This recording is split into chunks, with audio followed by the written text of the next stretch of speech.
What's up, guys? I'm here with my brother Jake and his friend Casey, and today they're gonna walk us through processing albacore tuna. Also, Casey here is gonna show us how he likes to make homemade sashimi. So we're gonna bring you guys along for the adventure and show you some catch and cook tips that you may not have known about tuna. So let's get into it.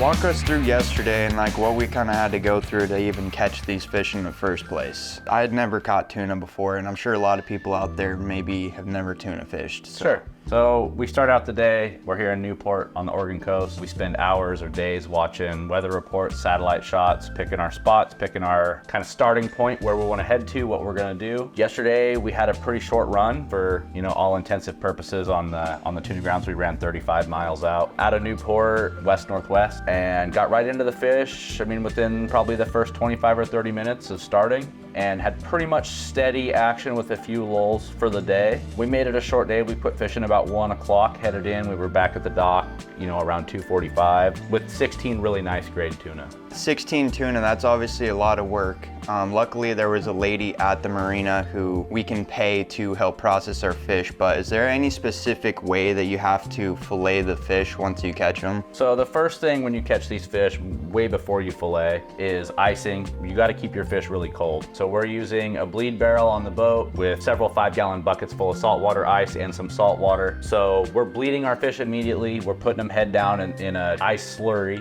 basically a giant slushy on the back of the boat, and we're leaving them in there for probably 15-20 minutes after each fish.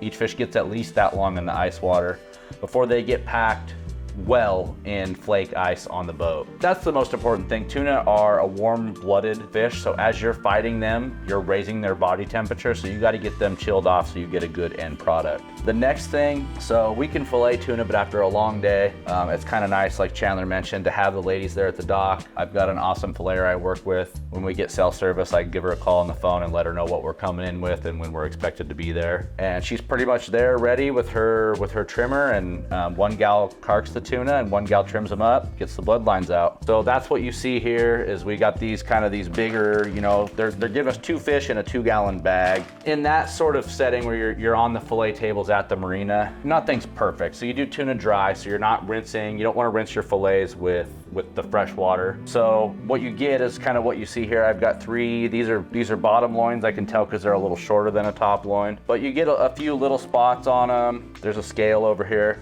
So basically in this process, I'm just gonna paper towel these off, and you use a lot of paper towels, but it's worth it. I'm getting any scales off of them, any slime, any blood, just getting them cleaned up. Now, from this point, it kind of depends on what your process is. So like Casey's gonna show you guys shortly, a lot of times for sashimi, guys like the bottom side, the bottom loin, because it's a fattier cut of meat than the top loin. We're packaging for fresh, and then we're packaging for canned at a later date. We're down here at the coast with a bunch of friends. We're not gonna spend a bunch of time running a pressure cooker. So we're gonna clean all these up, freeze them. Later on, we'll pull them out, do some canning. We'll can some, we'll have some fresh, and one of my favorites is ceviche. So I like to keep these just like Chandler's got here. That's a loin cut in half and just vacuum packed, ready to go in the fridge or the freezer, whatever your plan is. Pro tip, and this is something that I haven't always done. I used to spend a lot of time wiping the rims of my bags with a paper towel after I packed them. If you take the time to just roll your bags like this, I just wiped this one off. So we're getting half loins in these bags. If you roll your bag like that, fish goes right in. You slime up the edge, it's okay.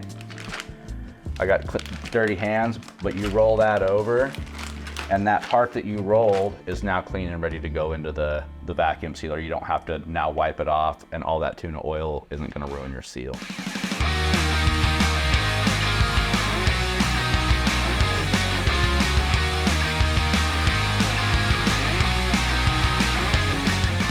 All right, so today we're gonna make some sashimi from the albacore that Jake caught yesterday. I'm not a sushi chef, I just like eating meat and good food, so sometimes it's easiest to do that when you catch it and make it yourself. Some basic ingredients, and you can add or subtract depending on what you like, it doesn't really matter. So we have cucumber, avocado, we've got some ginger.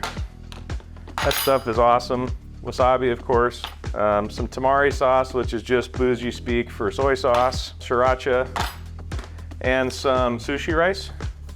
I also like adding cilantro and a little bit of serrano peppers. So with these little serrano peppers, we want to cut them pretty thin. You don't want to get too much of that in a single bite. These will all be used for an individual piece of sashimi, so if you cut them too thick, you'll get a mouthful of hot, and most people don't like that. So when we're done, we're gonna have little slices of tuna meat, and they're gonna have little piles of sauce and seasoning on them like the cilantro or those peppers. So we're gonna give ourselves a nice little pile of this, so when we're eating, we don't have to pick more. And now we're gonna do our avocado.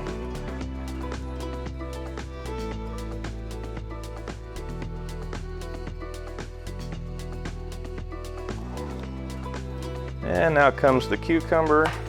We're just gonna peel this cucumber because the outside, it doesn't taste that good, so we just want a nice, clean cucumber product. And like everything here, we're gonna slice it pretty thin because we don't want the flavor of these to overpower the tuna. These are just texture and flavor improvements for the tuna, but we don't want them to overpower it, so everything needs to be thin. If you were doing sushi, I would cut it lengthwise and julienne it, but we're not doing that. So we've got our vegetables pretty much set up here now. I'm gonna start cutting on the fish. So again, I'm not a sushi chef, but this is what I do. This is the back section of the bottom loin on an albacore tuna, so I believe that's called chutoro. And it's pretty easy to read. If you look at the meat, there's grain right here that's going left to right, and then up here it's more circular. And if you look along the loin, it kind of opens up like a book. So all I'm gonna do is take this. This knife is fucking dull as shit.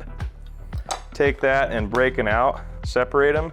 And if you look closely, you can see those big grain structure. We just separated, there's tendons and silver skin there, so it looks like I did a decent job of following that line. And now we're gonna clean that fillet up a little bit so it's easier to work with.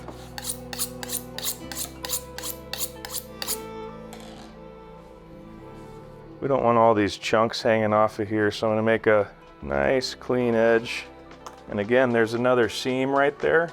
So dealer's choice, you can make large, we're gonna cut this against the grain, so you can make large pieces, or we can break this down even further.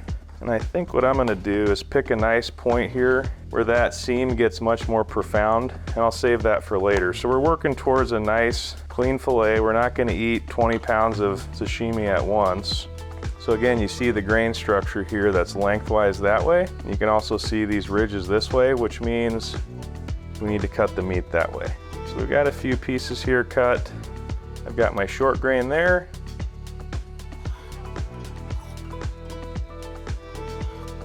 See how it falls apart? That's kind of how you know you're cutting in the right direction. If you have a dull knife or you don't use it properly, this will fall apart, which is what it's going to do when you bite into it. The goal here is to have meat that's easy to eat and you like the taste of it. So I just kind of focus on making those little pieces that are about bite size that aren't too chewy.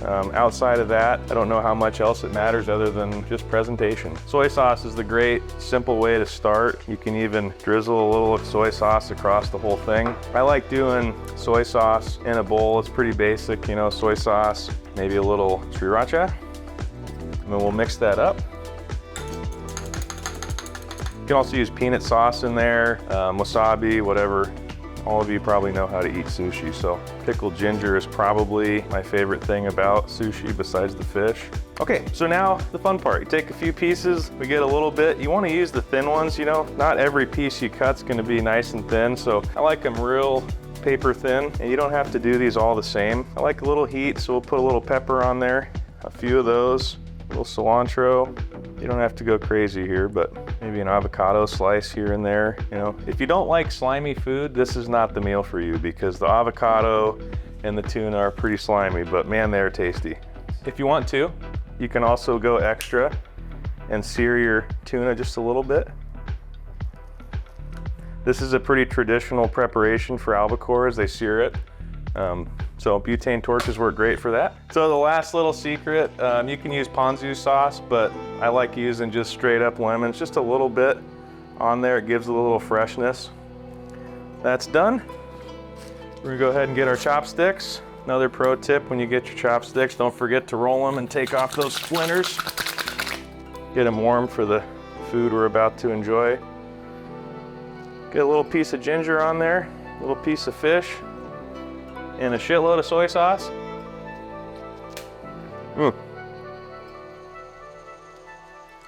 It's delicious. I'm just gonna eat some more now because that is amazing. Albacore sashimi.